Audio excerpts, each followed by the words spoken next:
Bonjour, bonsoir à tous. Difficile de dire bonsoir avec un tel soleil à l'extérieur. Donc bonjour à tous. Merci d'être avec nous pour cette rencontre sous le signe évidemment de la littérature, de l'art et de l'Espagne. Puisque comme vous allez le voir, et c'est presque un hasard, les deux livres dont il est question aujourd'hui ont un lien évidemment très fort avec l'Espagne.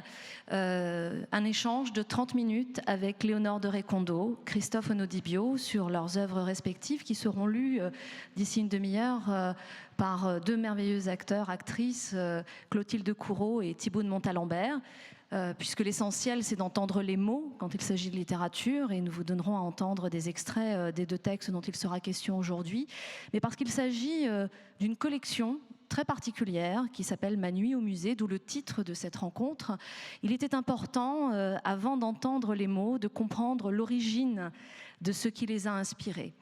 Cette collection que vous trouverez aux éditions Stock a un principe très particulier qui est d'enfermer des auteurs toute une nuit dans un musée, seul, et de cette expérience de tirer une expérience, une aventure littéraire. Et peut-être, nous allons le voir avec nos deux auteurs, d'autres découvertes qui sont les leurs, très intimes, mais qu'ils ont choisi de livrer partiellement, en tout cas, sur le papier. Léonore de Recondo, La leçon de ténèbres, une nuit passée dans un musée à Tolède, la maison de Greco. Vous, Christophe Onodibio, Nuit espagnole, toute une nuit passée au musée Picasso à Paris. Vous ne l'avez pas passé seul, vous l'avez passé avec Adel Abdesmed, qui est un immense artiste plasticien, un artiste de renommée internationale, dont vous allez nous parler dans un instant, et qui a rendu certainement l'expérience peut-être même un peu plus étrange. Alors, on va commencer par vous, Léonore de Recondo, La leçon de ténèbres, le choix du musée Greco, de l'artiste et du musée, et du lieu, du pays. Qu'est-ce qui a inspiré tout ça et pourquoi le musée Greco? Alors, déjà, il y a cette proposition extraordinaire, parce que je crois qu'on rêve quand même un peu tous d'être seuls une nuit dans un musée. C'est une sorte de fantasme comme ça, de quelque chose va forcément se passer. Et quand Alina Gourdiel, donc, qui dirige cette collection, quand on en a parlé, plusieurs choses me sont venues à l'esprit, parce que c'est quand même... Alors, ce qui est extraordinaire, c'est qu'il y a cette nuit, et aussi il y a une liberté totale. On peut écrire ce qu'on veut par rapport à cette nuit. Donc ça, je pense que c'est important de le dire. Et moi, je me suis dit que tout d'un coup, tout de suite, l'imaginaire se met en marche quand on nous fait une telle proposition. Et moi, je me suis dit que j'avais envie de relier ça à mon histoire personnelle, donc l'Espagne. Mon père est espagnol, il est peintre. Et je gardais, je sais pas, Tolède est venu parce que je gardais un souvenir comme ça très fort de ce lieu qui est une maison-musée, qui est particulier parce que souvent les musées exposent de nombreux artistes. Or là, même s'il y a quelques autres artistes que le Greco, c'est une reconstitution de ce qu'aurait pu être sa maison. Et donc il y avait non seulement son œuvre, mais aussi une forme de cocon, d'habitat. C'est une grande maison avec ceint de mur, avec un très beau jardin à l'espagnol. Et donc je me suis dit que là, quelque chose allait se passer.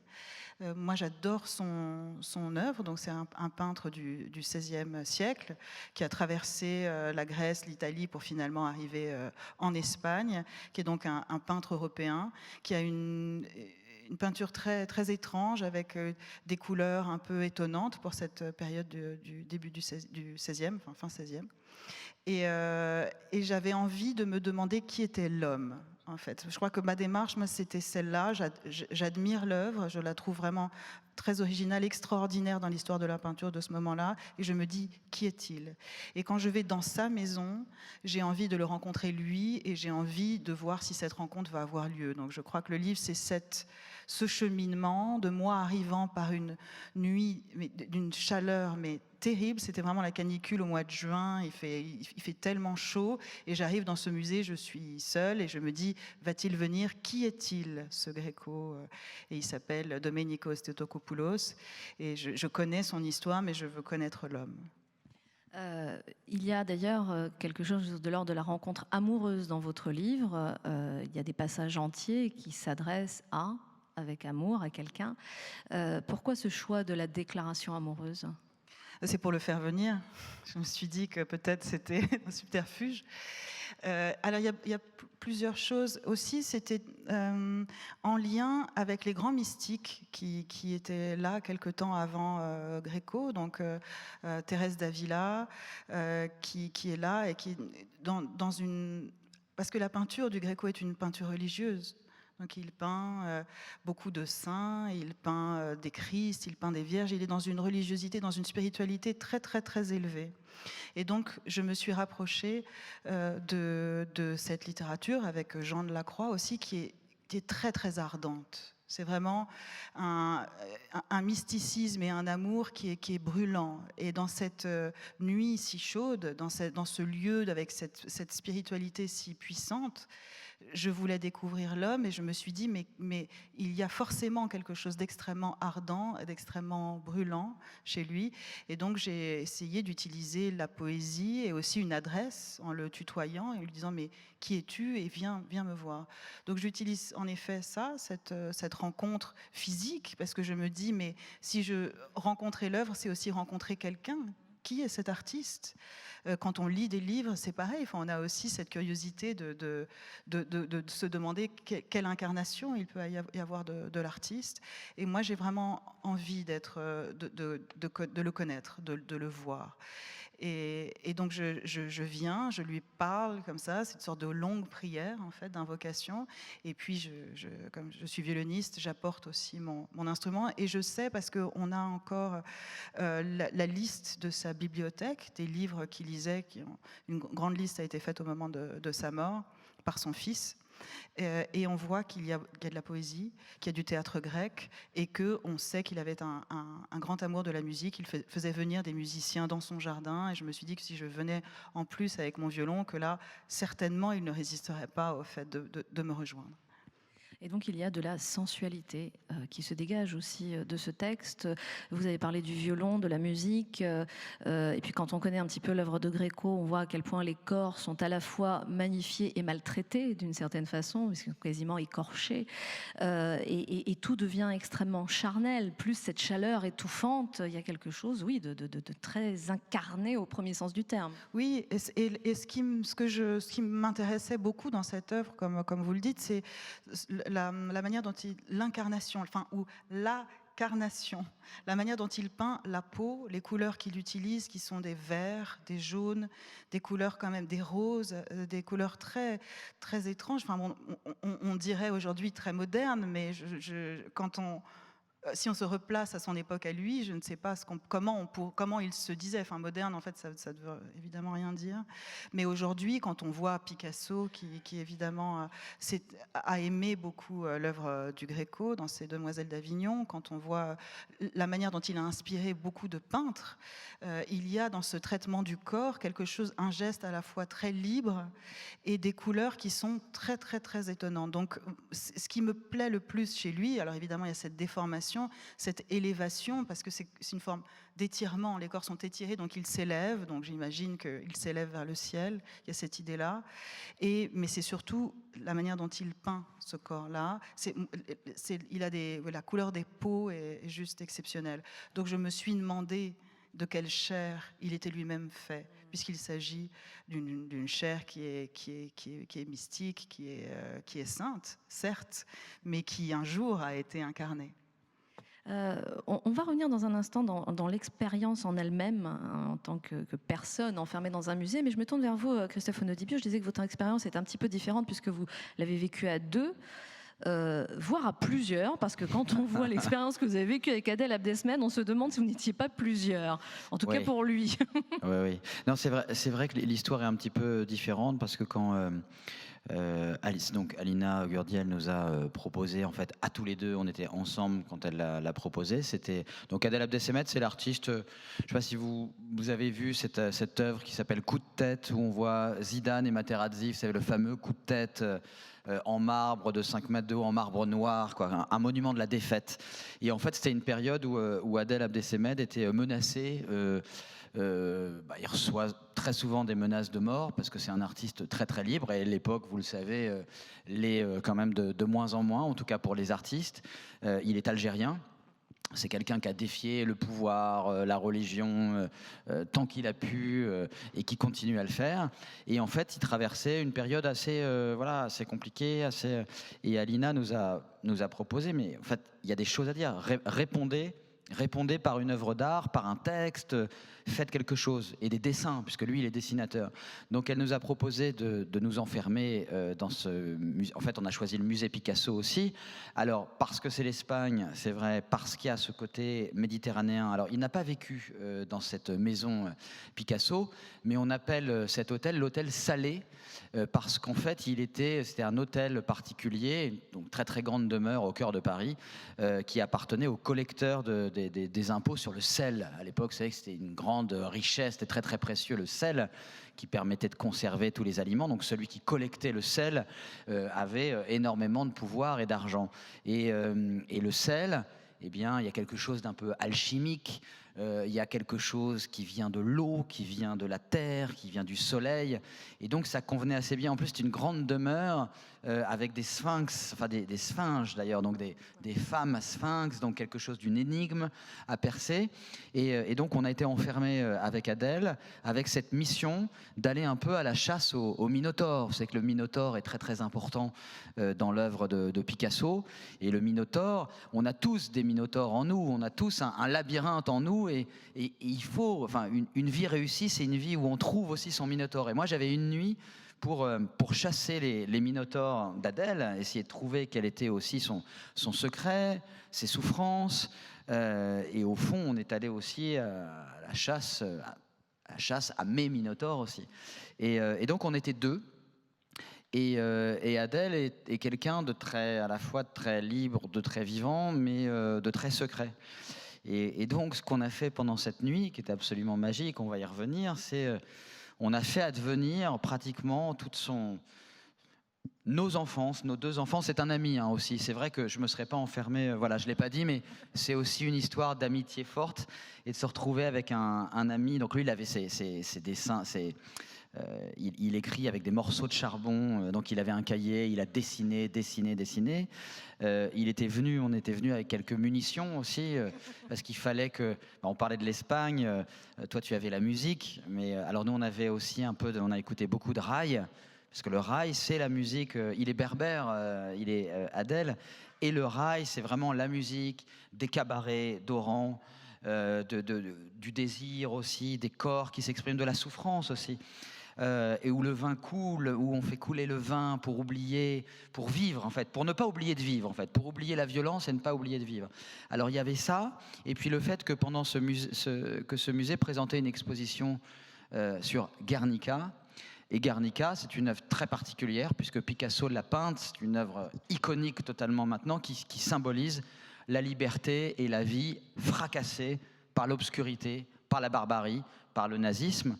C'est l'innocence foudroyée, et c'est un tableau encore très très mystérieux. Donc en fait on était là comme deux galopins épris d'art, de vin et d'amitié, dans une sorte de cour de récréation sublime avec les œuvres d'un grand artiste qu'Adèle admire aussi. C'est vrai que le Gréco aussi est très important, mais Picasso, c'est l'artiste des artistes, c'est l'artiste minotaure, l'artiste cannibale, l'artiste auquel tous les artistes veulent se mesurer, mais savent qu'ils ne gagneront jamais.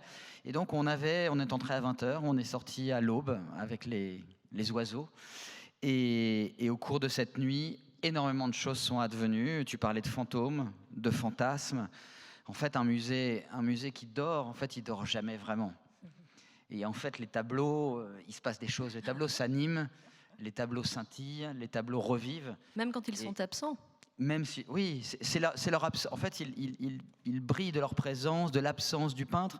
Et Adèle, qui est justement un peintre aussi, un dessinateur, un plasticien, en fait, il sculpte, il fait des films, il fait à peu près tout, me disait, pour un artiste, avoir les œuvres d'un autre et les œuvres de Picasso, on sait que la peinture qu'il a mise sur la toile, elle porte son geste, mais elle porte aussi presque sa propre matière. Sa propre matière et son désir est là. Donc, et en plus, Picasso, voilà, ce sont des femmes, des hommes, des monstres. Et ce tableau Guernica, qui n'était pas là, puisque Guernica ne peut pas sortir de Madrid, mais on avait toutes les œuvres préparatoires, tous les dessins qui ont abouti à Guernica et qui nous ont permis de découvrir l'énigme de ce tableau. Parce que quand vous regardez ce tableau, il y a une forme très bizarre, une sorte de forme, on ne sait pas si c'est un homme ou une femme qui tend une petite lumière, toute petite, la petite flamme d'une bougie, d'une lampe en fait, face à cette énorme ampoule tueuse qui éclaire le massacre. Et donc, on est allé aussi à la rencontre de nos propres minotaures et des minotaures de Picasso et de l'énigme de ce tableau. Et c'était absolument génial. Et un moment d'amitié et de liberté comme on n'en rencontre jamais. Enfin, moi, je n'oublierai jamais de ma vie tout ce qui s'est passé cette nuit-là, quoi. Et à partir de ce que vous avez vécu, ce que je trouve très intéressant dans Nuit espagnole, mais ce qui est aussi d'ailleurs le cas dans le livre de Léonore de Recondo, La leçon de ténèbres, c'est que vous vous inspirez totalement du réel, et en même temps, le fantasme vient se mêler à l'écriture, et il y a presque du réalisme magique dans vos deux ouvrages, d'une certaine façon, c'est-à-dire que tout est vrai, et tout pourrait être faux, n'est-ce pas ? Oui, parce qu'on n'est pas censé se retrouver dans un musée la nuit. Normalement, les œuvres se reposent et en fait, on les réveille un peu et on est réveillé par ces œuvres-là. Et normalement, il ne se passe rien dans un musée la nuit. Et là, on introduit l'élément humain et donc en cela, c'est déjà magique. Et fatalement, je ne sais pas ce que tu as vécu vraiment, ça j'ai évidemment lu ton livre que j'adore, mais on dort pas vraiment. On est entrecoupé, l'insomnie entre, donc le dérèglement de la perception, la fatigue et l'excitation, et tout ça produit des choses absolument formidables. Je vous conseille cette expérience. Il faut vraiment introduisez-vous dans un musée. C'est en respect évidemment, avec le respect, mais on fait effraction quand même. Oui, il y a quelque chose de cet espace public qui est traversé par d'autres et qui tout d'un coup devient privé. Et ça, c'est... Moi, je voulais juste rebondir sur cette expérience, en effet, et à partir du moment où j'y suis allée, peut-être 3 mois après savoir que j'irais, donc mon imaginaire s'était déjà mis en marche. Et sauf que il y a plein de choses auxquelles je n'avais pas pensé, c'est-à-dire que j'allais être vidéo surveillée.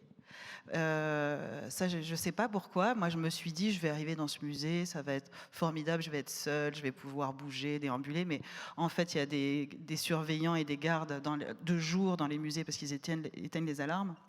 Et que donc, la nuit, en général, un musée est sous alarme. En tout cas, celui-là l'est. Et donc, je n'ai pas pu bouger dans tout le musée. Déjà, ça a été réduit, donc c'était pas tout à fait ce que j'imaginais. Donc, j'avais accès à 2 grandes salles magnifiques et au jardin. Mais quand je suis arrivée, 2 gardes m'ont accueillie. J'ai laissé mon passeport et j'ai compris que j'allais être filmée toute la nuit. Donc, il y a des choses que j'avais quand même absolument prévu de faire que je ne peux pas vous dévoiler. Si, tu peux nous dire ce que tu aurais voulu faire que tu n'as pas pu faire. Non, mais seule dans ce musée, j'étais prête à danser, j'étais prête à tout. J'étais prête à tout. Mais tu as joué. Oui, ça j'ai joué, mais je me suis dit que c'était pas si impudique de jouer du violon. Moi j'ai vu les vidéos, c'est génial. Elle joue seule dans ce musée, c'est absolument... Mais elle aurait pu jouer nue. Voilà. Oui. Et donc il y avait ça, il y avait le fait d'être vue, que cette solitude, cette intimité ne l'était plus tant que ça, et il y a eu toute la nuit des sortes de choses imprévues. Et en effet, la fatigue venant, il y a toujours un moment vers 2-3 heures du matin, parce qu'on est dans cette forme. Alors, moi, j'étais seule, donc je n'étais pas aussi portée par l'énergie de l'autre. Donc, il y a un moment où, quand même, je me suis fatiguée, je dois dire, de cette chaleur, cette grande... Et je suis arrivée avec une grande énergie, puis j'ai senti vers minuit, 1 heure, 2 heures, que quand même l'énergie tombait. Mais c'est là aussi qu'on se désarme, je crois, et qu'adviennent les choses. Et il se passe, en effet, je pense que, comme tu le disais, les tableaux sont vivants, les tableaux portent les artistes, et je pense que non seulement ils portent ceux qui les ont peints, mais aussi tous ceux qui les ont regardés. Il y a quelque chose là, les tableaux sont chargés Et, L'électricité presque, il y a un côté vraiment... de vie, il y a une forme comme ça, de vibration profonde, et on le voit, il y a quelques jours, j'habite à Paris, je me suis décidée à aller au Louvre, parce que je me suis dit en ce moment il n'y a personne, allons au Louvre, et je me suis dit mais allons voir quand même la Joconde, et en effet cette sorte de serpentin qu'il y a normalement pour aller la voir, il y avait 5 personnes, et ce grand mur, et on se dit mais elle a tellement été regardée, et elle a tellement vu de regards posés sur elle qu'il y a cette vibration, je pense, très chargée, et comme évidemment Picasso aussi particulièrement. Et ça, c'est quelque chose de cette nuit où à un certain moment, on rentre, je crois, en vibration, et c'est ce qu'on ressent extraordinairement dans votre communion. Avec, oui, alors nous on a été filmés aussi. J'ai été rassuré quand j'ai appris que les vidéos en fait étaient effacées au bout de quand même 48 heures. Puis il y avait du vin aussi dans l'heure. Voilà. Mais en fait, quand je dis le vin, c'était pas juste gratuit. C'est-à-dire qu'en fait, c'est quelqu'un. Adel, il vient d'Algérie et il était à l'école des Beaux-Arts d'Alger quand les islamistes commençaient à voiler les statues.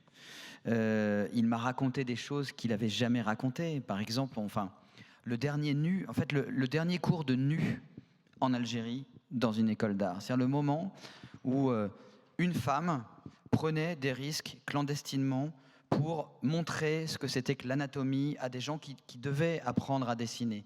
Donc il m'a parlé de cette femme, il n'en avait absolument jamais parlé, c'était absolument sublime, en racontant qui elle était, les risques qu'ils prenaient tous.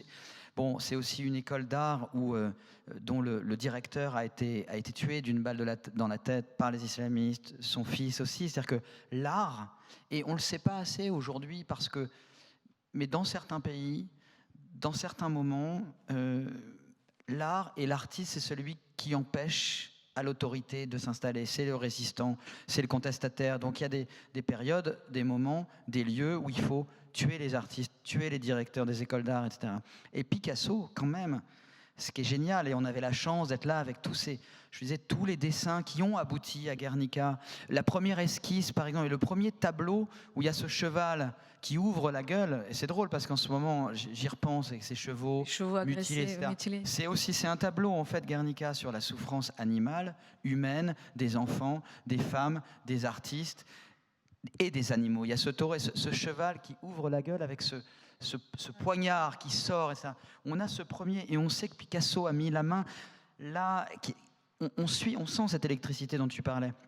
Et donc oui, le vin devait couler parce que la joie devait couler, parce que la liberté d'expression devait couler. Et on s'est dit tellement de choses. Et puis il y avait cette idée, alors on était 2, alors moi parfois je m'assoupissais, j'entendais Adèle qui m'appelait, qui me disait « Regarde !» Et j'entendais des bruits parce qu'on avançait d'une salle à une autre, et les salles, la lumière se mettait à scintiller.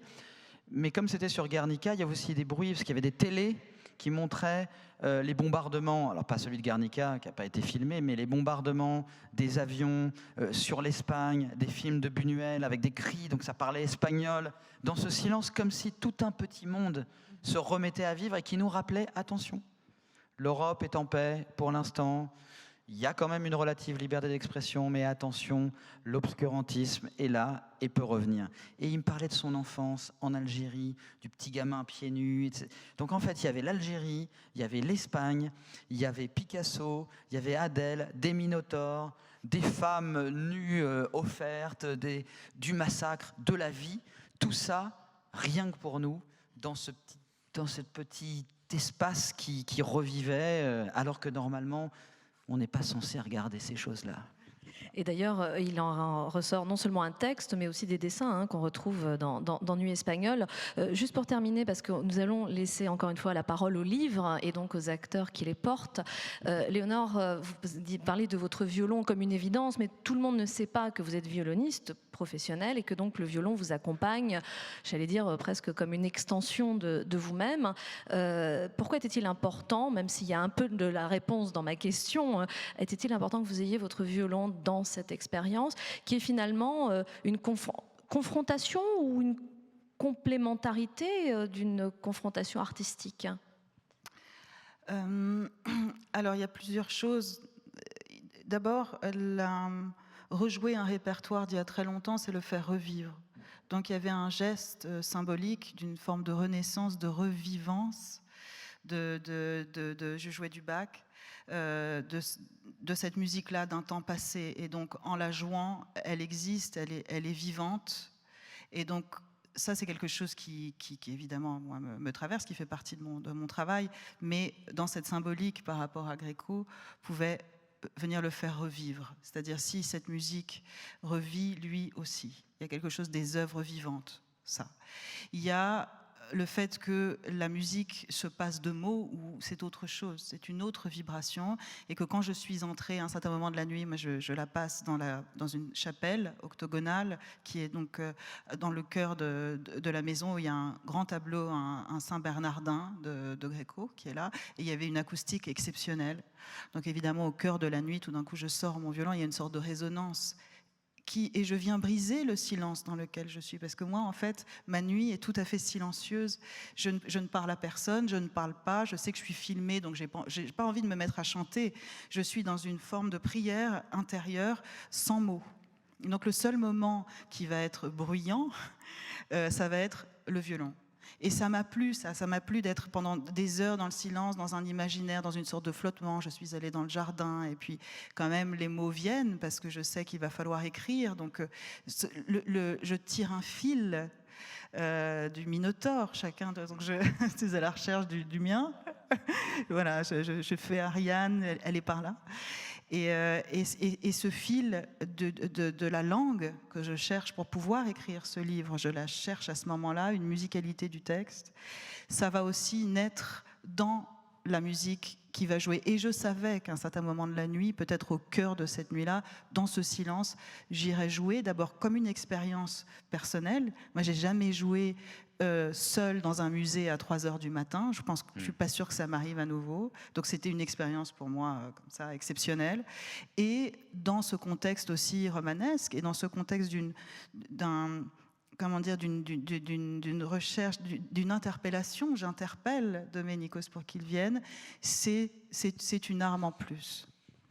Alors, je l'ai dit, vous vouliez rajouter quelque chose? Oui, non, mais juste par rapport à ce que tu dis, c'est vrai qu'on retrouve dans cette... C'est une superbe idée, parce qu'en fait, qui libère des énergies et qui libère des choses très anciennes et très simples. L'écriture, les mots qu'on va poser sur cette nuit, etc., et aussi le dessin.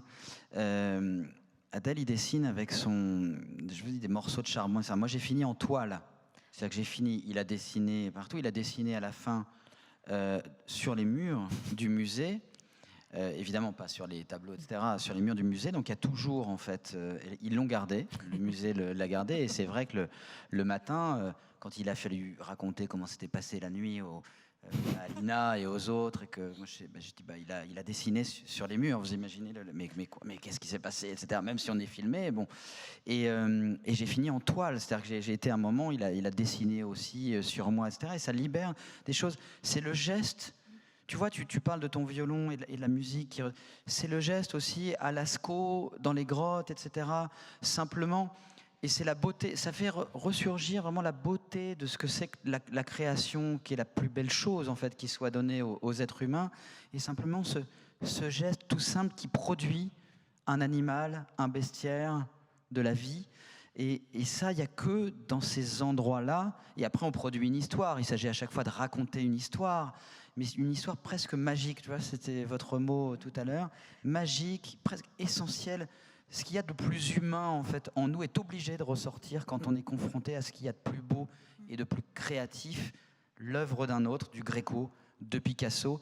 Et quand Dostoïevski disait que la beauté sauvera le monde, je crois vraiment, tant qu'on saura contempler avec notre humilité et notre force de réaction et de production, de créer à notre tour, alors le monde ne sera pas complètement perdu. Alors, cette collection nous offre d'autres ouvrages. Je pense à Santiago Amigorena, je pense à Lydie Salver, je pense à Enki Bilal. Voilà encore un artiste multiple qui s'est confronté aussi d'ailleurs au musée Picasso. Manu au musée, c'est chez Stock. On va féliciter Alina Gurdiel qui a initié cette collection qui relève pour moi vraiment du petit miracle.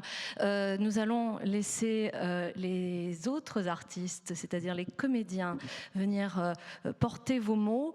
Et de la musique également. Donc je vous invite à quitter à petits pas de souris cette scène et je vous remercie infiniment pour cet échange.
Je suis venue à 23 heures. Précise. Je marche avec Juin dans le jardin. Je remarque sa chemise trempée de sueur. La chaleur est suffocante. Je transpire aussi. La courroie de mon étui à violon glisse de mon épaule nue. Depuis la vieille, la canicule s'est abattue sur la ville. La nuit est brûlante comme le jour. Nous respirons à peine. Nous nous dirigeons vers le local de sécurité. Nous parlons de l'étuve, du brasier, des incendies. Nous disons plusieurs fois « c'est une fournaise ». En entrant, l'air frais de la climatisation nous saisit. Le collègue de Juan me dévisage. Je souris. Ils ne savent pas exactement pourquoi je suis là, mais moi je le sais très bien. On leur a dit que j'arrivais de Paris, que c'était une expérience intéressante d'enfermer une artiste dans un musée, toute une nuit. Et ça a dû doucement les faire rire. Dans la pièce où ils sont installés, il y a une grande table, quelques chaises en plastique, un paquet de cigarettes qui traînent, des bouteilles d'eau, des matraques, des talkie-walkie. Je tends mon passeport à Juan, ils notent le numéro sur un papier, me donnent en échange celui de leur téléphone. Si tu as besoin de quoi que ce soit, n'hésite pas, ajoute-t-il. Espiègle. Nous discutons encore un peu. Au mur, je vois une dizaine d'écrans qui restituent fidèlement ce que filment à chaque instant les caméras de surveillance suspendues au plafond de toutes les salles. C'est bien ce que je craignais. Je vais être filmée, épiée, mes mouvements scrutés. Je vais être vue regardant, errant, traînant je ne sais où. Les images seront stockées 3 mois, puis effacées. Doménicos, la perspective d'une nuit d'amour avec toi s'éloigne. Je me prépare depuis des mois à cette fameuse nuit, la seule sans doute. Depuis que j'ai retrouvé le carnet de mon père, je me prépare à la possibilité de te rencontrer. Les 4 siècles qui nous séparent ne sont absolument pas un obstacle. Tu es né en 1541 en Crète.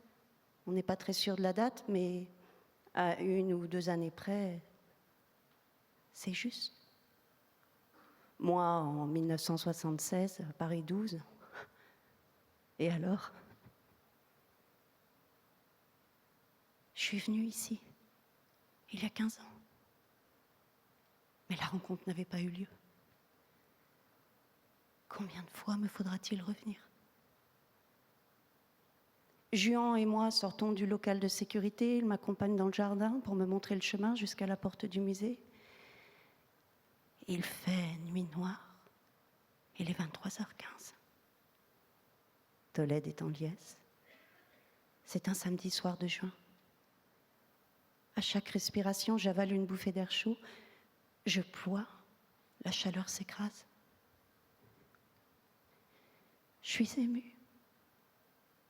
Quand le portail a claqué dans mon dos quelques instants auparavant, j'ai senti que j'entrais ailleurs, dans un espace clos et ouvert à la fois, dans ce jardin embrasé par le ciel criblé d'étoiles, avec au loin la bâtisse sombre du musée.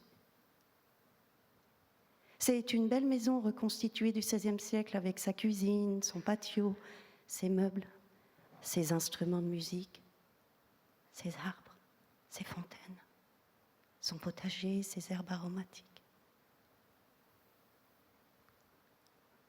C'est un monde en soi, intime et accessible aux autres.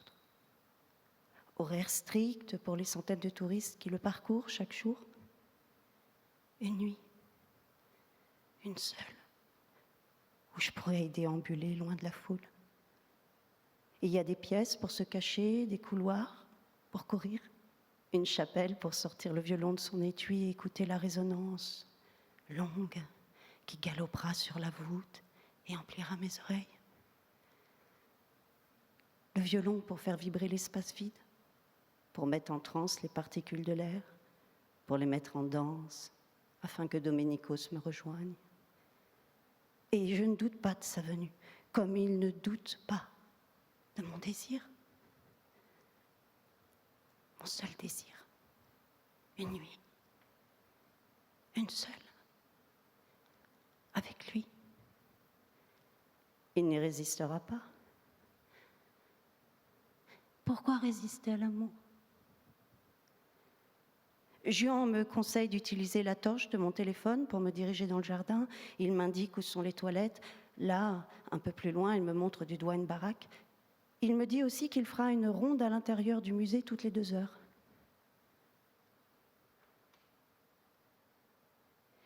Je suis venue il y a 15 ans dans cette maison-musée, Museo del Greco.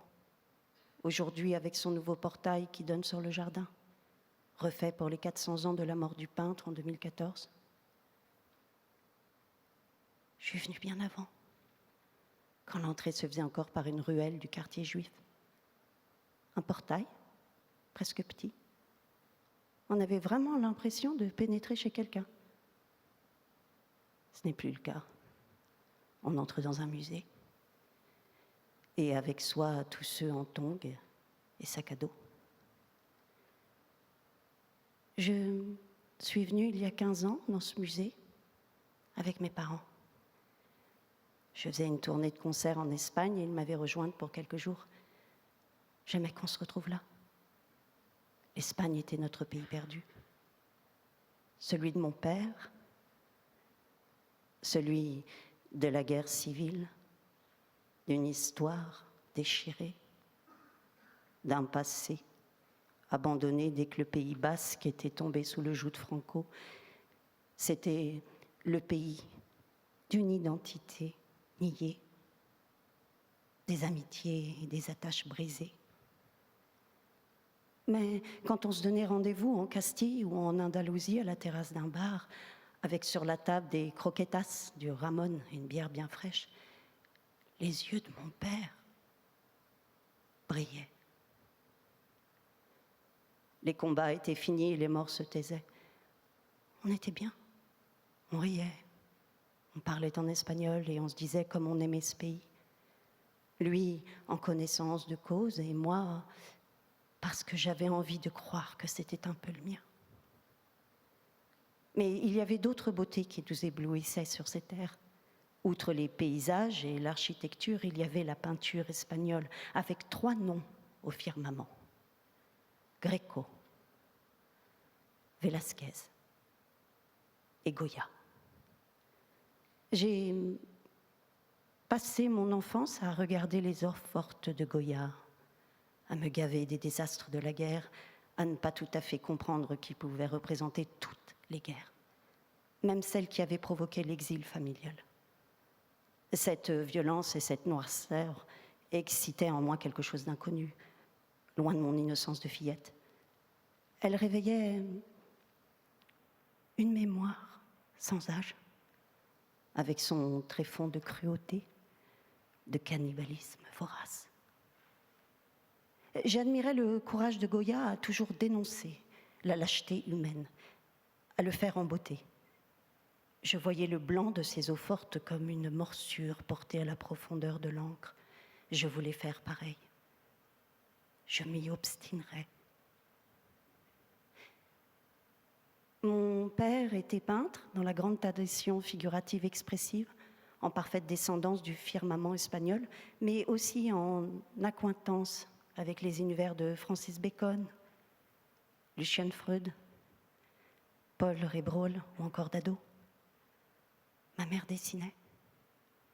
Dans l'atelier, il pouvait parler pendant des heures du choix de telle ou telle couleur, de perspective, d'anatomie, d'angle. Il regardait et commentait leurs œuvres respectives ainsi que celles des autres. Je les ai vus toujours travailler, toujours se questionner, douter. Gagner à force d'efforts une liberté de pensée qui faisait fi avec une fausse insouciance de la précarité matérielle dans laquelle souvent nous nous trouvions. L'engagement ne pouvait être que total. Le courage était aussi celui-là. Ils m'entraînaient dans toutes sortes de musées. Je les suivais, ennuyée, mais parfois une toile me claquait au visage, me laissait sans voix. Je l'observais alors, de plus près, tentant de comprendre d'où naissait la stupeur.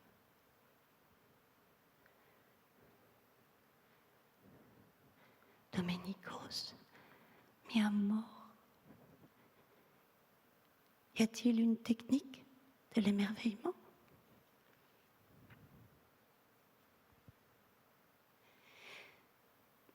Domenico s'est assis sur le bord du quai, les jambes pendantes et une lettre à la main. Il est hagard, regarde sans voir l'agitation du port, la foule qui s'affaire dans un sens et dans l'autre, les bateaux chargés et déchargés. Il s'aperçoit à peine que la missive lui échappe des doigts, qu'elle flotte et se gorge d'eau. L'encre se dilue, formant des taches obscures, fleurs de cimetière, sur le papier maintenant imprégné. Et le tout sombre, doucement emporté dans les profondeurs de la lagune. Domenico, c'est à Venise, il a 26 ans, il a fui son île. Non pas qu'il en ait été chassé, mais il a fait en sorte de ne plus pouvoir y rester. Peu à peu, il s'est isolé. Il ne voulait plus être un peintre d'icônes, il voulait être plus que cela, ôter d'icône à sa dénomination. Être peintre. Seulement peintre. Ses confrères se moquaient de cet orgueil, lui disaient « Mais pour qui te prends-tu? Depuis que tu lis ce livre de Vasari, Le Vide, tu crois que tu es un peintre italien ?» C'est vrai que Domenico savait rêver en lisant les vies de ses artistes. Ça confortait sa pensée. Cette île était trop petite pour son talent.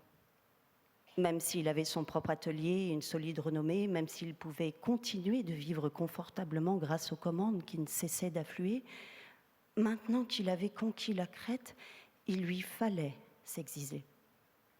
Abandonner la Manieria Greca pour la Manieria Latina, abandonner les fonds d'or, la détrempe et les panneaux de bois pour l'huile. Et pour cela, il n'envisageait qu'une seule ville, Venise. Ville de tous les rêves. Nouvelle Athènes et Nouvelle Rome. Là, des collectionneurs avertis comprendraient son art, l'admireraient enfin à sa juste valeur. Domenico savait tant à dire. Il se désespérait de le faire. Ça jaillissait dans son esprit, les idées, les visions, et son être entier s'enflammait soudain pour un paysage. Oui, il brûlait de peindre des paysages. Les fonds monochromes des icônes l'ennuyaient. Combien de fois avait-il étudié les gravures de Dürer? Combien de fois s'était-il exclamé, secrètement jaloux, cet homme est un génie. Je veux aussi, je peux. je le ferai. Quitte à tout réapprendre, oublier les centaines de feuilles d'or patiemment posées pour tremper ses brosses dans les ocres, le vermillon, le lapis, et s'emparer enfin des montagnes et des mers. S'enfoncer dans les grottes des ermites, conquérir les terres saintes, les emporter avec soi au bout de son pinceau, les prendre au piège lentement dans sa toile pour les mettre en perspective. Quitte à tout abandonner. Et la liste de ces abandons était longue. La maison familiale où il vivait avec ses parents et ses frères, son atelier, ses livres, presque tous ses livres, ceux qui avaient forgé sa pensée loin de l'enseignement traditionnel.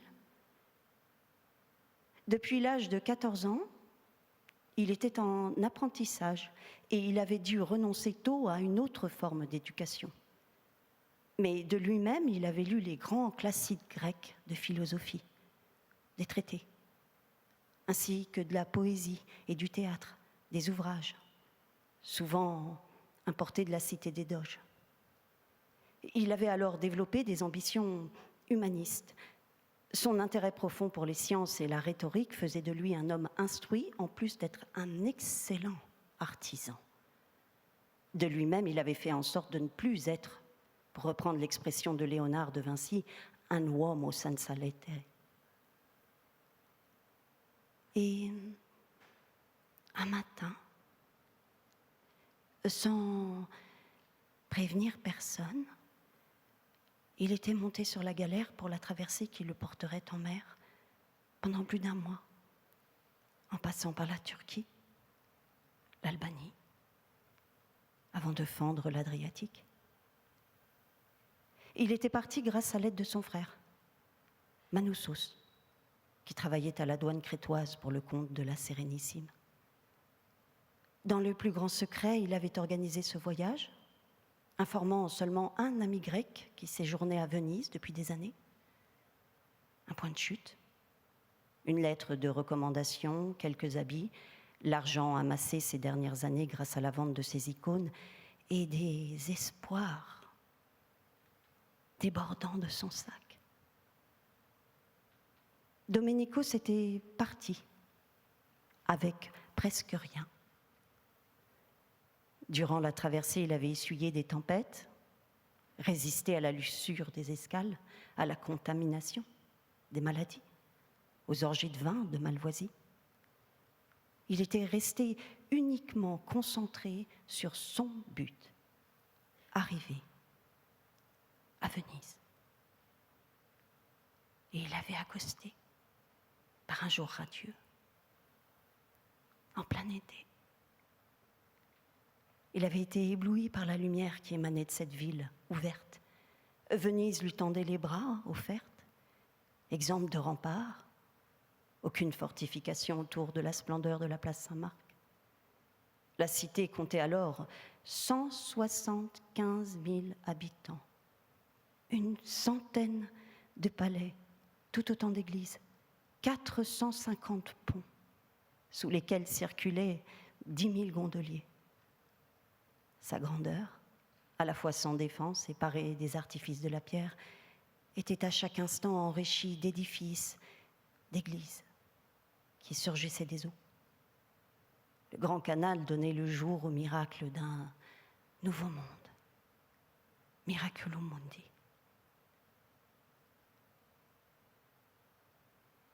Domenicos ne se lassait pas de ce spectacle. Il lui avait fallu des mois pour se faire à la foule, au bruit, au possible qu'offrait la ville. Il ne savait pas par où commencer. Il déambulait, abasourdi, à la fois enivré et déprimé par ce grouillement. Mais il était persuadé que cela valait bien tous les sacrifices, notamment celui d'avoir si lâchement, il l'admettait volontiers, quitté Ariana. abandonnée elle aussi en Crète à l'aune de son ambition. Elle aussi dévorée par cet animal invisible qui s'était emparé de l'esprit et du corps tout entier de son amoureux, Doménikos. Ariana lui disait « Je ne te reconnais plus. Que crois-tu trouver là-bas qu'il n'y est ici? La gloire ?» Mais comment répondre cela sans offusquer, sans blesser, jusqu'à la garde? Alors il souriait, regardait ailleurs. Il attendait que la vague d'amertume passe et préparait son voyage en secret.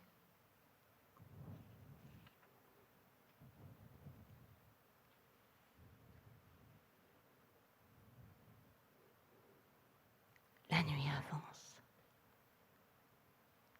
Il est maintenant 2h30.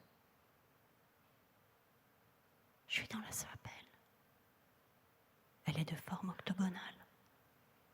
Son plafond est décoré de motifs géométriques aux couleurs mauresques. Sur l'un des murs, un retable encadrant un San Bernardino peint par Doménikos en 1603, 1604. 10 ans avant sa mort, donc. Le saint est un pied en soutane, il se détache d'un ciel orageux. Sous ce retable en bois sculpté et doré à la feuille, il y a mon lit de camp, recouvert d'un tissu rouge brique assez élégant. Mais dans cette chapelle, sous la protection de ce San Bernardino, j'ai la désagréable impression d'être dans une chambre mortuaire et de n'avoir plus qu'à m'y allonger. On pourrait m'installer là, bien refroidi, avec quelques bougies, des fleurs et les mines de circonstance. Pas exactement ce que j'avais imaginé comme nuit avec Doménikos.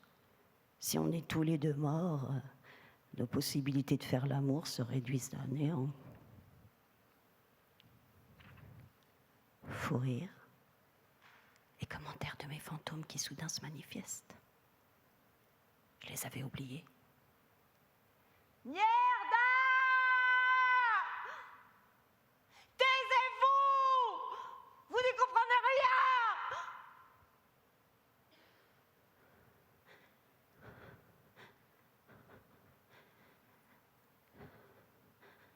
Je me sens d'un coup très seule.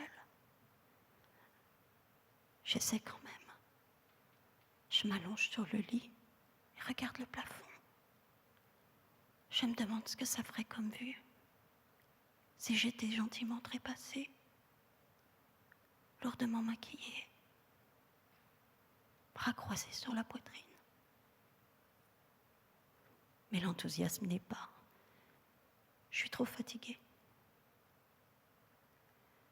Vous ne dites plus rien là, hein? Ah, si j'étais morte, vous feriez quoi? Faudrait vous trouver une autre âme chaméritable hein, pour vous abriter. Et ça court pas les rues. Mes fantômes restent quoi? Un ange passe dans la chapelle. Je suis découragée. J'ai pas écrit un mot et j'ai bien compris que je n'allais pas fermer l'œil de la nuit. Entre San Bernardino, la caméra et les femmes de ménage qui viennent à 6h du matin, le temps commence à se resserrer. Sans parler de Juan et son collègue qui doit se demander quoi faire. Avec tout mon respect, Domenico, si tu ne te dépêches pas un peu, on va pas y arriver tous les deux. Je te signale poliment que je ne sais pas si je reviendrai un jour dans cette ville. Et encore moins une nuit entière ici. J'attends. Mais rien ne se passe à part le silence. Je me dis que c'est peut-être le moment de faire un dernier effort. Qu'il ne faut jamais perdre espoir. Alors, je me lève, traîne le lit, cherche un endroit moins J'hésite entre solennel et funèbre. Je choisis de le placer contre un des autres murs. Il est joli, ce linteau. Je ne vais pas l'utiliser. J'examine ensuite le système de vidéosurveillance. Il y a bien une caméra braquée sur le centre Bernard Denot, mais elle ne pivote pas, ce qui laisse toute une partie de la chapelle hors champ. Les gardes vont-ils s'inquiéter s'ils ne me voient plus? Je ne le crois pas, puisque j'ai la possibilité d'aller dans le jardin. Juan va passer d'ici 30 minutes. Je vais le prévenir. Je ne sais pas exactement de quoi, mais je vais le prévenir. Il faut maintenant mettre la chapelle en vibration. C'est une étape essentielle pour l'avenue de Doménicos. La danse aussi, mais la danse, c'est pour plus tard. D'abord, la musique. C'est le moment où le violon entre en scène. Je le sors en fin de son étui, je m'accorde. L'acoustique est plus que flatteuse. Dans le silence de cette nuit et sous l'œil de la caméra, je joue du Bach. Je pense à Haraprasad Chaurasia, virtuose du bansuri, la flûte classique indienne en bambou, dont les improvisations peuvent durer des heures. Un long souffle, en continu. Il dit qu'il ne s'arrête de jouer que lorsque la déesse apparaît devant lui et qu'elle se met à danser.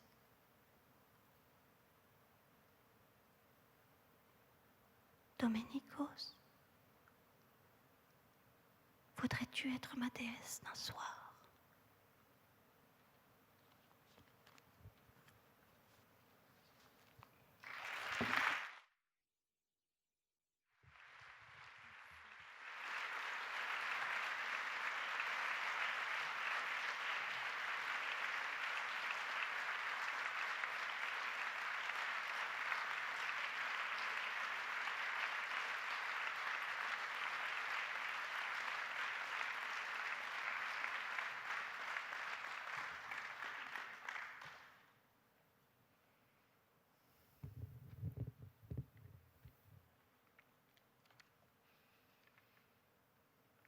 Le bruit est dément.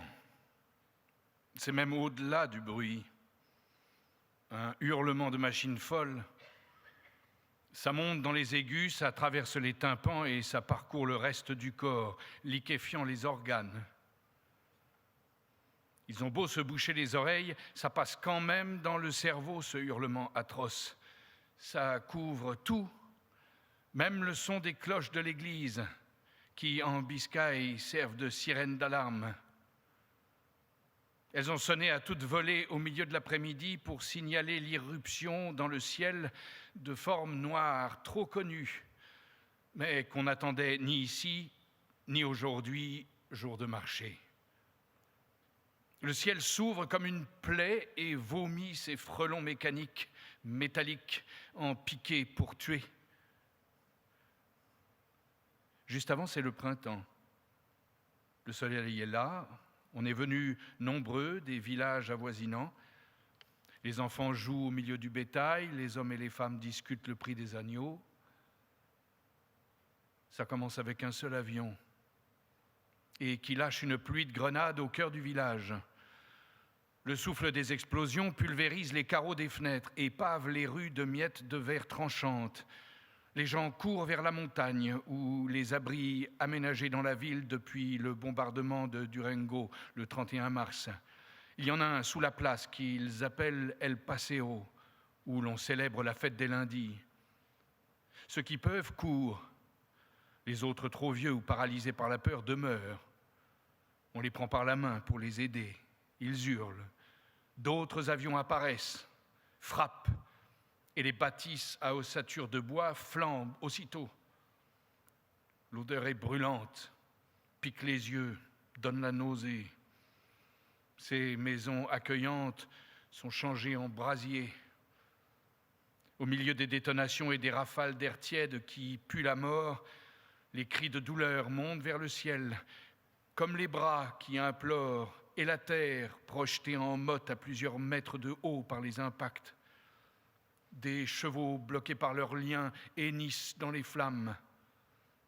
Au bord des cratères, devant les corps calcinés de leurs voisins, de leurs parents ou d'un troupeau entier de moutons, des femmes serrent contre elles leurs gamins, se rencognent où elles peuvent. Elles se font toutes petites et prient, leurs lèvres bougent et les maisons s'écroulent. Rester en ville, c'est mourir. Ceux qui sont dans les abris manquent d'oxygène, défaillent. On a dit aux enfants qu'en cas de bombardement, il faut mordre un morceau de bois pour que le souffle des explosions ne fasse pas éclater les viscères. Mais on ne respire plus.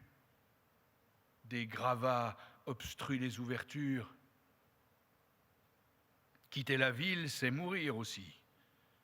Car d'autres appareils maintenant, des chasseurs, fondent sur ceux qui fuient, à pied ou en charrette, avec toujours ce mugissement strident qui, avant le feu, répand la terreur. Ils volent si bas qu'en se retournant, les victimes pourraient distinguer le visage des pilotes, concentrés sur leur cible désarmée, qu'ils criblent de balles dans les rues étroites. Ils frappent aussi les fermes isolées dans un rayon de 8 km, alors que l'usine Astra Uncetta, qui fabrique des pistolets, est épargnée. Le feu des mitrailleuses poursuit les femmes et les enfants et éparpille leurs corps comme des cartes à jouer. Les avions poussent les survivants à retourner dans les abris, qu'ils écraseront ensuite sous les bombes incendiaires. C'est méthodique et implacable. Le ciel a perdu ses couleurs. La capitale spirituelle des Basques, la ville aux chênes sacrés où se réunissent les anciens pour délibérer et prêter serment depuis le Moyen-Âge, est précipitée dans l'enfer. 3 heures plus tard, seule la nuit chasse les avions.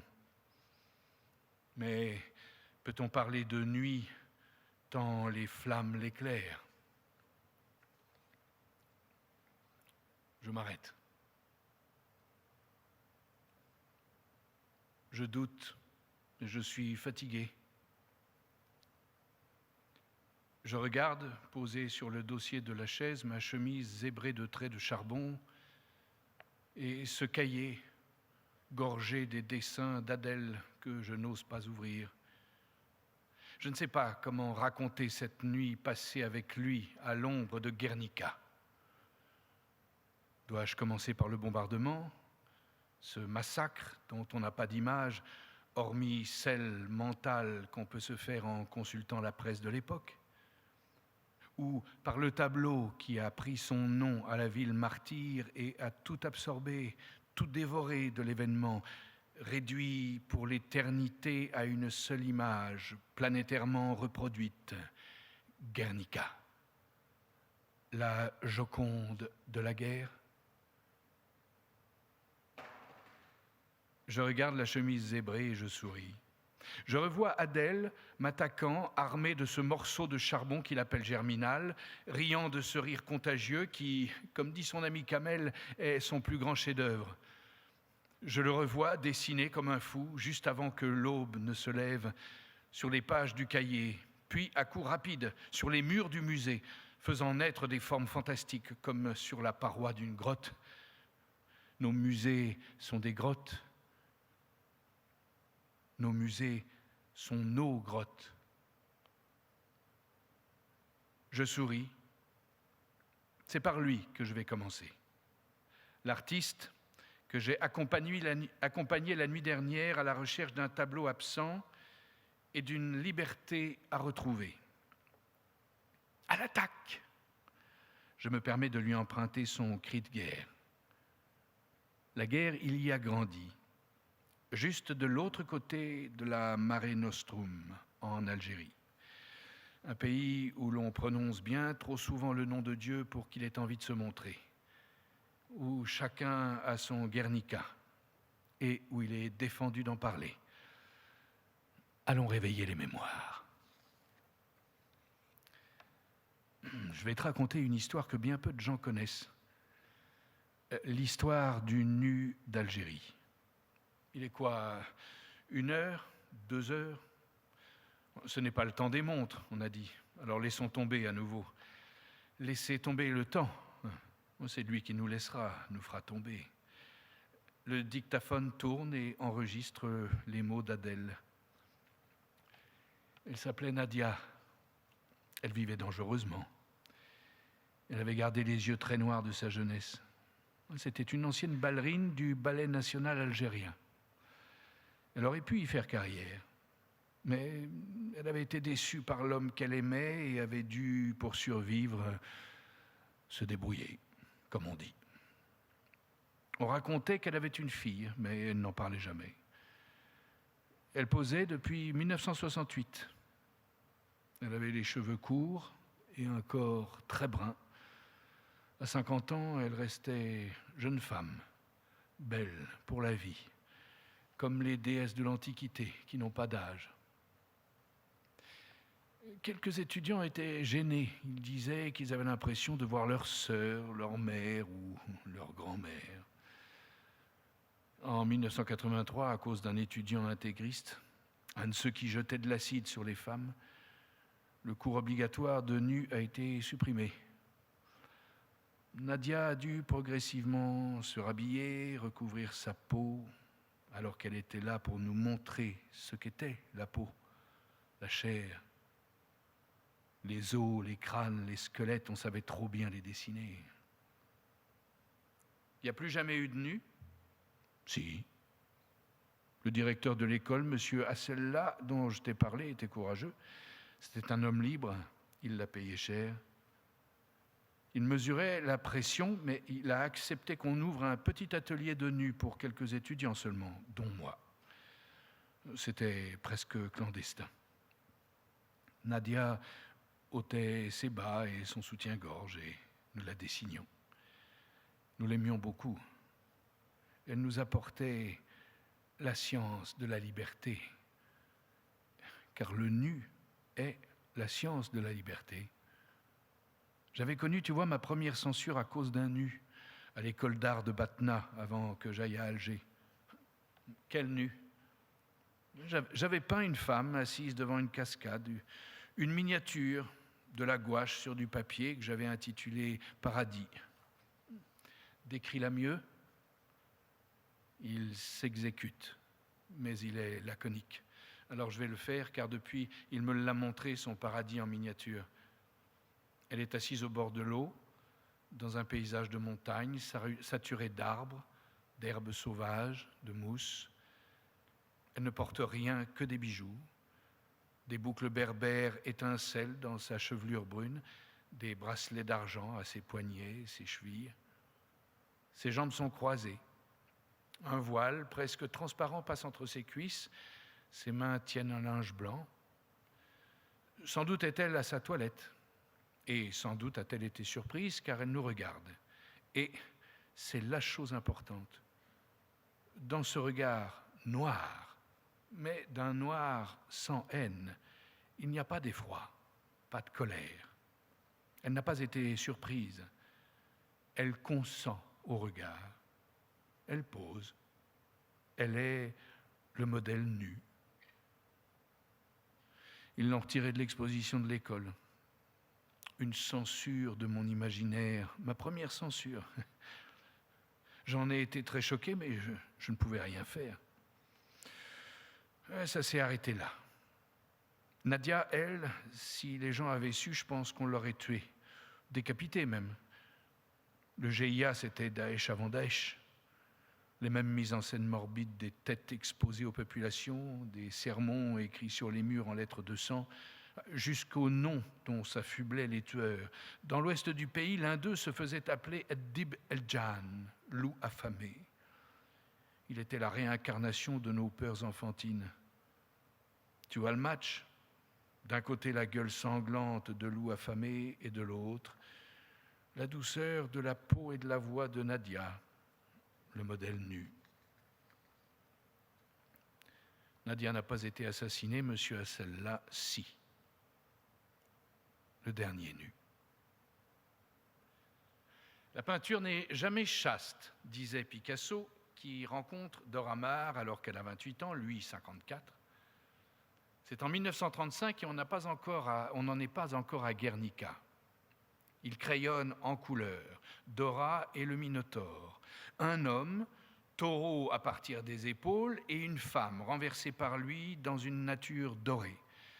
Elle a la bouche rouge et les yeux ouverts, les cheveux qui se confondent avec l'herbe verte, jaune, rose d'un jardin mythologique. Il a une main sur son sein gauche qu'elle se caresse aussi, à deux c'est mieux, et le mufle entre ses jambes, triangle noir. Un autre bras saisit une cuisse pour la mettre dans une position permettant d'entrer en elle, mais il y a comme un problème, il n'a pas de sexe. Ce Minotaure, symbole de la force animale qui reste enfoui en l'homme, n'a pas de sexe. Dora ne sera pas possédée par le Minotaure. Et l'on sait que, pour Picasso, le Minotaure, c'est lui. Il l'a doté d'un œil fou, humain et impuissant. Il ne possède pas Dora parce que c'est elle qui le possède et qui le façonne. Le Picasso nouveau est arrivé et il sera engagé. Elle le rattrape en plein délit de fuite. Il abandonne le peintre et son modèle. Je suis ivre et les photos me semblent défiler de plus en plus vite. Le tableau se fait et se défait à l'infini. Dora montre tout ce que nous n'aurions jamais dû voir. Le génie à l'œuvre, changeant ses plans initiaux, ajoutant des éléments, en enlevant d'autres, esquisse et repentir. C'est presque obscène de se voir révéler qu'il a autant tâtonné. Pourquoi, par exemple, alors que tout reste en place, le taureau, les femmes, l'enfant, le bras tendu disparaît-il ? Il brandit ce qui ressemble à une gerbe de blé sur fond de soleil tournesol éclatant. Le guerrier antique, lui, a changé de côté. Et il ne lui reste plus à brandir que son glaive cassé, dérisoire, impuissant à conjurer la mort qui tombe du ciel, cette mort totalement nouvelle, qui explose, brûle et mitraille dans un bruit aveuglant. Cette mort, le peintre la figure sous la forme d'une ampoule, la modernité même, la fée électricité, comme l'appelait Raoul Dufy. D'ailleurs, l'exposition dans laquelle Guernica s'inscrit a pour thème les arts et techniques appliqués à la vie moderne. La vie moderne implique-t-elle la mort moderne ? On n'est plus très loin, 8 ans seulement, d'Hiroshima, qu'évoquait Adèle dans la lettre qu'il m'avait envoyée. La grande et terrible lueur de Little Boy et ses 64 kilos d'uranium-235, si légers par rapport aux 30 ou 40 tonnes de bombes déversées sur Guernica. Cette mort est aussi un œil. Il n'est pas là au début, l'œil qui déflagre. Il va remplacer le tournesol. C'est d'abord juste une fente. Un œil aveugle, un sexe à l'horizontale. Je pense à cela à cause d'un dessin préparatoire au peintre et son modèle. Picasso représente déjà l'ampoule, mais la loge entre les cuisses de la femme. L'ampoule de Guernica ne donne pas de plaisir, elle. Pas de petite mort, mais la grande, éclairée par les ampoules braquées par Dora sur la peinture en train de se faire, et peut-être braquée après la peinture sur le sexe de Dora, ouvert pour accueillir celui du peintre. Tout cela est obscène, mais on n'a pas été pour rien l'amante de Georges Bataille, l'auteur de l'histoire de l'œil, qui est une histoire de sexe. L'alcool agit. Socrate, art russe et barbarine. Je délire, j'interprète. Mais je suis le scribe après tout, et Picasso n'est pas là pour me dire si je fais fausse route. En tout cas, je n'arrive pas à détacher mes yeux de cet œil unique, cet œil de mort, ce soleil électrique qui me force à regarder ce qu'il y a sous lui, la mort des femmes et des enfants, la douleur. Il y a le cheval, qui au départ avait la tête ployée et qui, dans le Guernica final, la redresse pour mieux mourir, langue pointue, tendue, dans une dernière érection du cou, cou coupé comme disait Apollinaire, du soleil. Et c'est un soleil de mort, cette ampoule obscène. Et là, je vois Adèle qui dessine rageusement, debout, et je repense à ces mots sur les notes préparatoires à ce rendez-vous nocturne. Je veux montrer ce que je ne veux pas voir. Je ne veux pas voir ma vision. Moi, j'ai écrasé l'ampoule dans une vidéo que j'ai appelée « Nuance ». Écraser la lumière comme on le ferait d'un serpent, marcher sur sa tête pour qu'il ne morde plus. Qu'a vu Adèle pour vouloir écraser la lumière?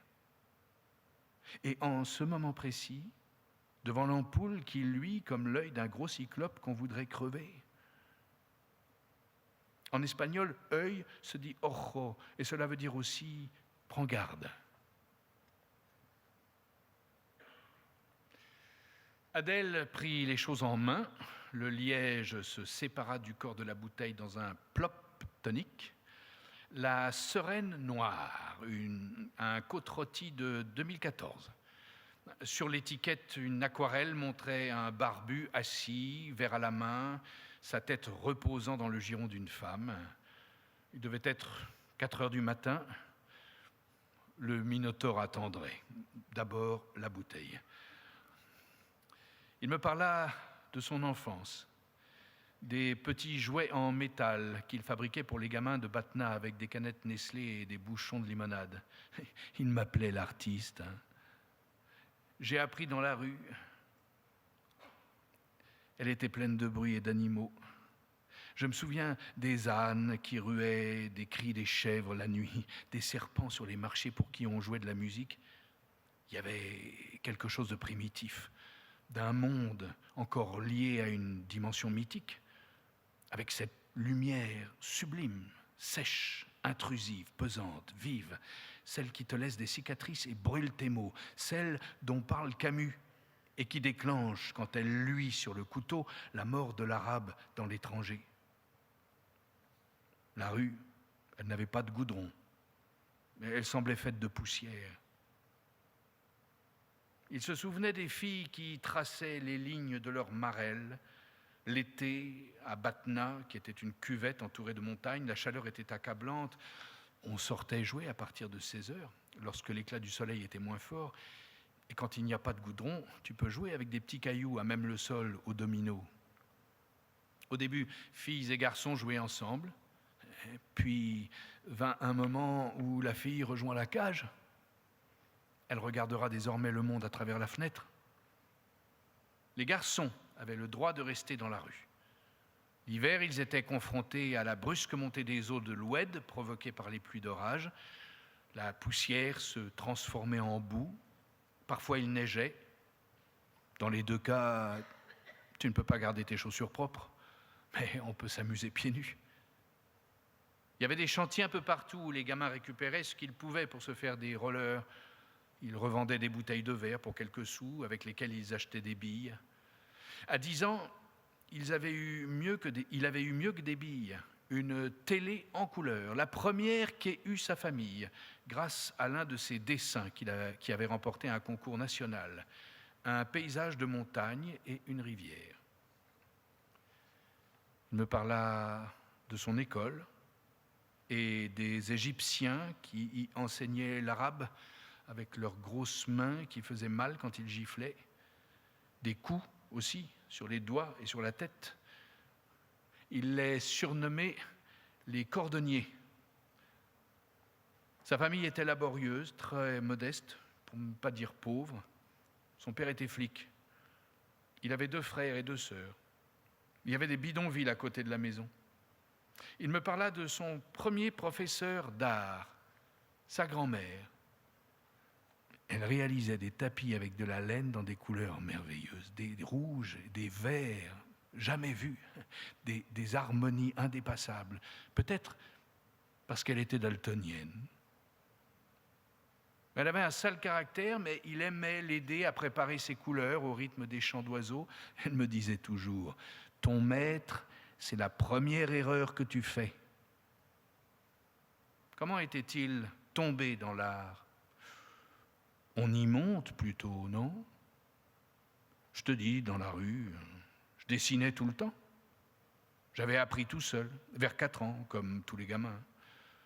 Aucun membre de ma famille ne dessinait ni ne peignait. Aucun ne jouait de la musique ni ne chantait, excepté les femmes qui faisaient des you-you. Tu vois le tableau? Donc j'étais vraiment seul au début. Et en plus, je les effrayais. À cause de ton rire, ça allait avec. Tout ce qui était interdit, j'y allais. Vers 14 ans, j'avais fait un petit nu féminin et je l'avais accroché au mur dans ma chambre. Et quand quelqu'un de ma famille, un oncle, une cousine, y entrait sans savoir et voyait le nu, ils sortaient tout de suite et fermaient la porte. Je vois encore leur tête. Pour eux, c'était la chambre où habitait le diable. Et ton goût des matières, toi qui aimes tant travailler la polissure du marbre, le coupant du métal, la plasticité de la boue, tu devais adorer la pâte à modeler. Ah mais mon ami, c'est au hammam que j'ai eu ma première rencontre avec la pâte à modeler. Et de me raconter le spectacle des corps nus dans le brouillard brûlant, corps qu'il sculptait mentalement comme de la glaise vivante, l'école du hammam. C'est là que j'ai appris la sculpture, comme tous les petits Algériens. Ils y allaient avec leur mère, leur tante, et quand elle ne les emmenait pas, ils trouvaient ils trouvaient tous les prétextes possibles pour y aller tout de même, et leurrés par 1000 ruses enfantines, la dame postée à l'entrée de ce paradis moite. Pour nous, c'était mieux que le cinéma. On lui disait que notre mère avait oublié le savon et qu'on le lui apportait, ou que notre tante nous avait demandé de faire des courses et qu'il fallait qu'elle nous donne la liste. À l'intérieur, les petits garçons se déshabillaient, ne gardaient qu'un slip et se rendaient utiles, serviables, apportant l'eau chaude et l'eau froide à la mère, la tante, la voisine, celle qu'ils trouvaient et qui donnait forme à leurs émotions. Et on ne vous disait rien. Il me lança un sourire entendu. Pourquoi on nous aurait dit quelque chose? L'innocence ne ment jamais. Je suis innocent, je te rappelle. Et il rit encore. Le problème, c'est qu'à 9 ans, c'est terminé. Tu quittes l'école du hammam et jusqu'au mariage, l'alphabet et l'algèbre du corps humain, du corps féminin, disparaissent de ta vie. La première œuvre d'art que tu as vue, La baigneuse de Rembrandt. J'avais une cousine qui possédait un dictionnaire, le Larousse illustré. En le feuilletant, j'ai vu la baigneuse et je me suis vu la peindre.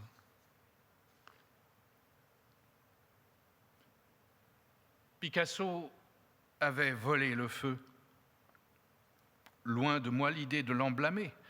Un artiste est fait des artistes qui le précèdent et le plus grand des voleurs de feu s'appelait Prométhée. Ce feu, il l'avait donné aux hommes. Je regagnais le camp de base pour constater, stupéfié, qu'Adèle était en train de dessiner à grands coups de germinal, mais cette fois sur les murs du musée. « Qu'est-ce que tu fais ?»« Mon cahier est terminé, » répondit-il tranquillement. Debout sur la pointe des pieds, à la façon des anciens chamans de Lascaux ou de Tassili de Hogar, dans le désert de ses ancêtres, il faisait surgir de la paroi des formes d'animaux. Il y en avait partout. Et je me suis dit que les conservateurs, en voyant cela, allaient s'arracher les cheveux. Il y en avait partout. Des chats qui dormaient en boule, tout pelotonnés, rassemblés sur eux-mêmes dans une grande douceur. J'ai pensé à Baudelaire et à ces images qui frappent sans haine. Ils prennent en songeant les nobles attitudes des grands sphinx allongés au fond des solitudes qui semblent s'endormir dans un rêve sans fin. J'ai pensé à Léonard de Vinci qui dessinait aussi des chats. Pourquoi des chats ? Enfant, Adèle avait commencé par un chat. Mais je ne voulais plus l'interroger car je n'avais plus besoin de réponse. Il créait fiévreusement et naturellement, et le but de cette nuit muséale devait être cette chose si simple et si nécessaire. Un homme se dresse et trace la forme du vivant sur une paroi inerte qui alors s'anime, s'allume. Oui, je crois qu'il s'agissait de cela. Adèle avait été remis en marche. Il m'aurait fallu Concepción Pérez dans ses murs pour en avoir la pleine certitude. Sur ce lit, encore mieux, nudité. Comment était-elle ? lorsque mes doigts caressent à loisir ta tête et ton dos élastique, et que ma main s'enivre du plaisir de palper ton corps électrique, je vois ma femme en esprit. Baudelaire encore. Le chat. Un chat qui dort. Je devais avoir encore des questions finalement. Et il ne dort pas, dit Adèle, il veille. J'ai jeté un regard sur notre camp de base. La lampe électrique clignotait, la lueur de l'ampoule jouant à travers le verre des flacons vides, caressant les courbes de nos gobelets d'argent, glissant sur la table et atteignant enfin le mur où elle révélait du sol jusqu'au plafond non seulement des chats, mais des chiens, des pigeons et des hiboux au charbon noir. Une impressionnante fresque, un impressionnant bestiaire, vivant et frémissant de plumes et de pelage, un zoo de charbon, une arche de Noé, un défilé de vie. Il signa de son nom Adèle Abdessemd, puis se tourna vers la table, empoigna la lampe de bureau et la jeta par terre avant de la piétiner. Ce fut le noir, puis la lumière. Les vigiles avaient surgi, précédés par des rayons qui balayaient et zébraient tout, des angelots du plafond au damier du sol, du lustre de Diego Giacometti à nos visages éblouis, de la lumière en pleine figure. On allait finir au sol, écrasé par des bottes, les mains dans le dos, liées. Mais tranquillement, Adèle se dirigea vers eux. « Je suis innocent, dit-il, je suis innocent. Suivez-nous, lança l'un des hommes. On ne voyait pas leur visage. Nous étions dans un jardin. Je ne savais plus ce que je vivais et ce que je ne vivais pas. Le sol tanguait, j'entendais des cris de mouettes. « C'est l'aube, mon ami, dit l'artiste. C'est l'aube et les oiseaux chantent. Les chants, ce sont des mouettes, Adèle, et elles ne chantent pas, elles crient. Les chants sont parfois des cris. Qu'importe, elles sont heureuses et libres, comme nous. Et elles nous disent qu'il faut partir. À bientôt, mon ami. » Il me prit dans ses bras. La nuit n'était plus là. Je le vis disparaître au fond du jardin dans son costume bleu et ses sandales de Romain, en route pour l'atelier où il allait faire naître des images qui continueraient de marquer les esprits. Il se retourna une dernière fois et me cria « Je suis innocent! N'oublie pas, je suis innocent !» J'entendis son rire et je le vis s'enflammer, ou c'est ce qu'il me sembla.